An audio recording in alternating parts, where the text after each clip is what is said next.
முத்து என்கிற காட்டான் இந்த படத்தை பற்றி தான் பார்க்க போகிறோம். இது வந்து ஜியோ ஹாட்ஸ்டாரில் வெப் சீரிஸாக வந்திருக்கு. 10 எபிசோடு. விஜய் சேதுபதி படங்களை வந்து ரிலீஸ் பண்ணி எனக்கு தெரிஞ்சு சமீபத்தில் ஓடின ஒரே படம் எதுனா மகாராஜா மட்டும்தான். மற்ற எல்லா படமும் அவருக்கு பிளாப்பு தான். அந்த விஜய் சேதுபதி நடிப்பில் வெப் சீரிஸாக ஹாட்ஸ்டாரில் 10 எபிசோடாக பார்த்துட்டோம் ஒரு வழியாக. நல்ல வேலை சாமி. 45 நிமிஷம், 35 நிமிஷம், 25 நிமிஷம்னு போட்டு எங்களை ஏதோ கொஞ்சம் காப்பாற்றினார் அந்த எடிட்டர். பாவம் அவர் என்ன பண்ணுவார், காக்கா முட்டை மணிகண்டன். ஏற்கனவே வந்து அவர் படங்கள்லாம் உங்களுக்கே தெரியும். ரொம்ப பொறுமை வேணும். கடைசி விவசாயெல்லாம் நீங்கள் போய் உக்காந்துட்டிங்கன்னா ஒரு விவசாயமே பண்ணி முடியலாம். அந்த அளவுக்கு படம் பொறுமையாக போகும். ஆனால் நல்ல வாழ்வியல் ஒரு பெரியவரை வச்சு நல்லா பண்ணியிருந்தார். அதுக்கெல்லாம் ஒரு தனி சினிமா ரசிகர்கள், சினிமா ஆடியன்ஸ்க்கு மட்டும்தான் அந்த படங்கள்லாம் பிடிக்கும். அவர் படங்கள் எல்லாமே சுமாரான படம் தான். பெருசாக ஓஹோ அவருக்கெல்லாம் காக்கா முட்டை மணிகன்லாம் வந்து இந்த மாதிரி தரமான படங்கள்லாம் பண்ணி தமிழ் சினிமாவே தலைகீழ புரட்டி போட்டாரெலாம் கிடையாது.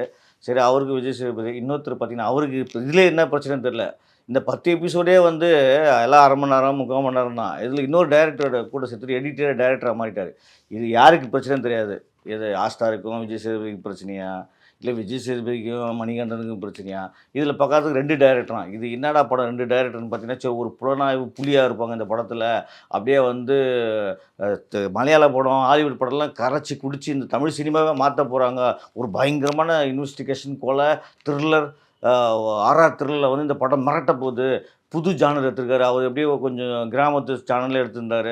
இப்போ பார்த்தீங்கன்னா ஒரு புதுசாக வந்து ஒரு கொலை எடுத்தவொடனே இந்த கொலையை கண்டுபிடிக்க போலீஸ் போகுது, கேரளா போகுது, தமிழ்நாட்டில் என்னென்ன கொலை, மதுரை அது இதுன்னு போகுது. இதெல்லாம் பயங்கரமாக இருக்குன்னு இந்த ட்ரைலர் பார்க்குறப்ப நமக்கும் ஆவலோடு எதிர்பார்த்து போய் உக்காஞ்சா சாமியே சாமி. ஆரம்பமே படு மொக்கையாக தான் இருந்தது. எடுத்தோடனே விஜய் சேதுபதி தலை வெட்டி இருந்து ஒரு பாறை மலை வச்சு, அய்யய்யோ விஜய் சேதுபதி யார் இந்த தலையை வெட்டினாங்கன்னு சொல்லி போலீஸ் தேடுற ஆரம்பிக்கிறப்ப விஜய் சேது சிரிச்சுட்டே எவன்டா செத்தான்னு பார்த்தா, அந்த தலை பார்க்குறப்ப நமக்கே சிரிப்பாக வந்துச்சு. அது அப்படமாக தெரியுது அது ஏதோ ஒரு பிளாஸ்டிக் தலைன்னு. அதை வந்து ஒழுங்காக கூட அதை டிசைன் பண்ணாமல் அவர் சிரிச்சுட்டு முடிஞ்சுனா அந்த விஜய் சேதுபதி பார்க்குறப்ப நமக்கு சிரிப்பு வந்துடும் ஒரு பக்கம். ஆனால் அந்த தலையை வெட்டி முதல்ல எவன்டா இதை வச்சான்னு சொல்லி இதை பற்றி தான் கதை போக போகுது. சரி, விஜய் சேதுபதி முதல்ல எவன்டா அந்த தலையை வெட்டியிருப்பான், சரி விஜய் சேதுபதிக்கே இந்த நிலைமையா, ஒரு ஹீரோவே முதல்ல செத்துட்டு இருக்காரு அப்படின்னு ஒரு ஆவலோட எதிர்பார்த்தா போது மொக்கையான காரணங்கள், மொக்கையான அவரை பற்றி தேடுற ஒவ்வொரு விஷயமும் வந்து இந்த படத்தில் ஒரு 2 விஷயம் நல்லா இருந்ததுங்க. ஒரு பெரிய ஒரு ஹோட்டல் வச்சுருப்பார்.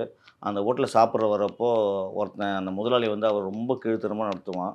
அந்த டைமில் விஜய் சேதுபதி பெரிய அமௌண்ட் 20 லட்ச ரூபா காசை கொடுத்து அவர் ஓனர் ஆக்கி விடுவாங்க. அந்த மாதிரி 4 சீன் இருந்தால் கூட இந்த படம் கொஞ்சமாவது பார்க்குற மாதிரி இருந்திருக்கும்.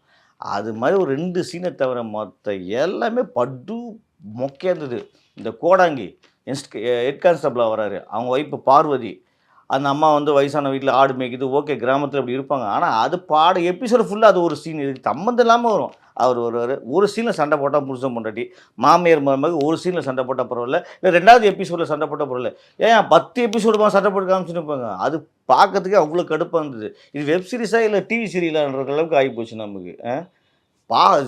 அதில் ரொம்ப இரிட்டேட்டாக இருந்தது. இந்த படத்துக்கும் அதுக்கும் என்னையா சம்மந்தம் இருக்குது? இது க்ரைம் த்ரில்லர், அதுக்கு என்ன சம்மந்தம் இருக்குது? ஒரு தலையை வெட்டிட்டு போயிருக்கான் ஏன் போலீஸ். இன்னொன்று இந்த முத்து, அவருக்கு இன்ஸ்பெக்டர் முத்து அவர் தான் நடிச்சிருக்காரு. அப்புறம் பார்த்திங்கன்னா அந்த சிங்கம்புலி கான்ஸ்டபிளாக கூட போவாங்க. இந்த கேரளா போவாங்க. 6 எபிசோடு தண்டைங்க. போகிற இடத்துல போய் சரக்கு அடிச்சிருக்கிறாங்க.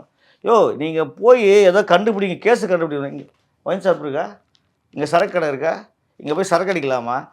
உண்மையிலே தமிழ் சினிமாவில் இவ்வளோ கேவலமான ஒரு போலீஸையும் கேவலமான இன்வெஸ்டிகேஷனையும் நான் முதல் டைமாக இந்த வெப் சீரிஸ் தான் பார்க்குறேன்.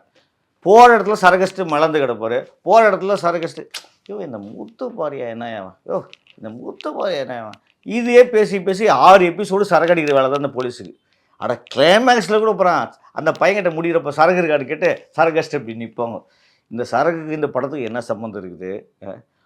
இவ்வளோ கேவலமான ஸ்க்ரீன் ப்ளே பண்ணுவீங்க.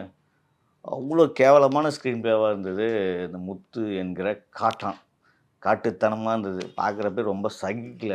10 எபிசோடும் பொறுமையாக பார்த்து சரி என்ன தான் சொல்ல வராங்கன்னு பார்த்தா, அது சொல்ல வர காரணம் அவருக்கு ஒரு லவ் அங்கே, அதுக்கப்புறம் அந்த அவன் சேட்டாங்கிட்ட போய் கடத்துருந்து அது போனது, அப்புறம் யானை திருப்பியும் ஐயோ விஜய் சேதுபதி, அப்புறம் எதுக்கு பைத்தியக்கார ஹாஸ்பிட்டலுக்கு வந்தார் அவனுக்கே தெரியல, நமக்கு எப்படி தெரியும்? இது எதுக்கு தேவையில்லாமல் சம்மந்தம் இல்லாமல் இந்த சீன் வேறு. அது மாதிரி ரொம்ப விஜய் சேதுபதி ஏனோ தானோ நடித்த ஒரு வெப் சீரிஸ் தான் இந்த படம். ஏன் கேட்குறீங்கன்னா, இவங்க டைம் பாஸுக்கு பண்ணது நம்ம தான் போய் மாட்டிக்கணும்னு நினைக்கிறேன்.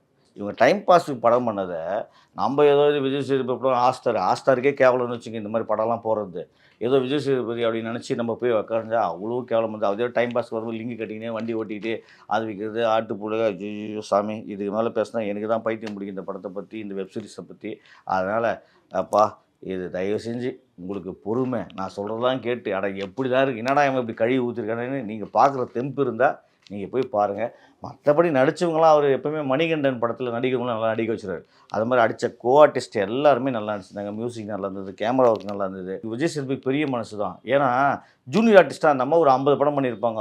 ஒரு வந்து ஐட்டம் டான்ஸ் ஆடியிருப்பாங்க. அந்த 50 படத்தை வந்து இது விஜய் சேதுபதி ஈக்குவலாக நடிக்க வச்சது பெரிய விஷயம். ஏன்னா எனக்கு தெரிஞ்ச ஒரு 50 ஐட்டம் டான்ஸ் ஆடியிருப்பாங்க பாவம் அந்த அம்மா. யாருமே சரியான வாய்ப்பு தரல. ஆனால் விஜய் சேதுபதி பெரிய எந்த பரந்த மனசுக்கு இந்த ரேஷ்மாவுக்கு ஒரு வாய்ப்பு கொடுத்துருக்காரு. பரவாயில்ல, அது நல்லா நடிச்சிருக்காங்க அந்த அம்மா. அதுக்கப்புறம் இந்த கிட்ட வரவங்க நிறைய ஐலியில் நடித்தாங்க அந்த பொண்ணு எல்லாருமே நல்லா நடிச்சிருக்காங்க. ஆனால் அதெல்லாம் துண்டாக விட்டு முடிஞ்சு போச்சு. கேரளாவுக்கும் தமிழ்நாட்டுக்கும் போய் இவங்க சரக்கு அடிச்சது மிச்சம். அந்த சரக்கு செலவுக்காவது அந்த ஹாஸ்டருக்கு காசு வரணும் தான் நானும் மனசார வேண்டிக்கிறேன். வாய்ப்பு இருந்தால் தயவு செஞ்சு பாருங்கன்னு சொல்ல மாட்டேன். முடிஞ்சால் உங்கள் அந்த இது இப்படிலாம் சொல்லி நான் இந்த வீடியோலாம் பார்த்து சரி ஓகே அப்படி என்ன தான் இருக்குதுன்னு போய் ஒரு டாஸ்க்காக நீங்கள் பார்க்கணுன்னா போய் பாருங்கள். நம்மளால் முடியல சாமி. இந்த வீடியோ உங்களுக்கு பிடிச்சிருந்தா லைக் பண்ணுங்கள், கமெண்ட் பண்ணுங்கள், ஷேர் பண்ணுங்கள், சப்ஸ்கிரைப் பண்ணுங்கள்.